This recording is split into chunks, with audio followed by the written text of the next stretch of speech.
અમારા સુરતના કતારગામ કોઝવે વિસ્તારની આ ઘટના છે અને મેઇન રોડ ઉપર એક આ યુવા વ્યક્તિ કે જેની ઉંમર વધીને 35 હશે, એનાથી વધારે નહીં હોય, આ 35 વર્ષની આ વ્યક્તિ અહીંયા સૂતેલી છે. હવે મારે એમ કહેવાનું છે કે આ થાકી ગયો એટલે આ વ્યક્તિ અહીંયા સૂતો છે. મારે એમ કહેવાનું કે આ દેશી કે ગીર ગાયનું દૂધ પી ગયો અને આ અહીંયા સૂઈ ગયો અને ચક્કર આવી ગયા. હું એમ કહું કે આ લીંબુ પાણી પીધું આણે અથવા સિકંજી પીધી, ચા પીધી અને એને ચક્કર આવી ગયા અને એ પડી ગયો. ના, આવું કાંઈ કહેવાય નહીં, કારણ કે આ બધું જ કહેવામાં લીંબુ પાણી કે ગીર ગાયનું દૂધ કે આ બધી જ પ્રોડક્ટ બદનામ થાય. પણ હા, મારે એવું ચોક્કસ કહેવું છે કે આ એક એવા પ્રકારનું લિક્વિડ, એવા પ્રકારનું પ્રવાહી પી ગયો છે આ વ્યક્તિ કે જેનાથી એક નશો થાય, કે જેનાથી માણસને ખબર જ ના રહી કે હું ક્યાં છું.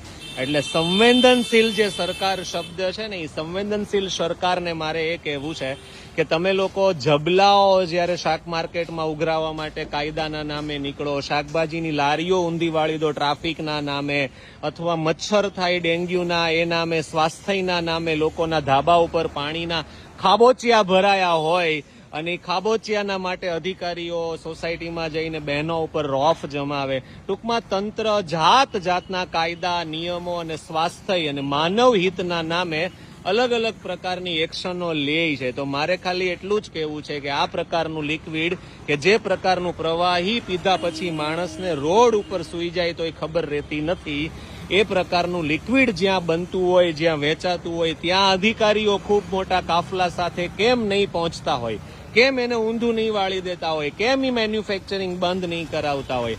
સંવેદનશીલ સરકારને મારે ખાસ કહેવું છે કે આ પ્રકારના વેચાતા બનતા લિક્વિડથી કેટલા બધા પરિવારોના સભ્યોને હાનિ પહોંચી છે, પરિવારો બરબાદ થયા છે, દાંપત્ય જીવન ઉજ્જળ થયા છે.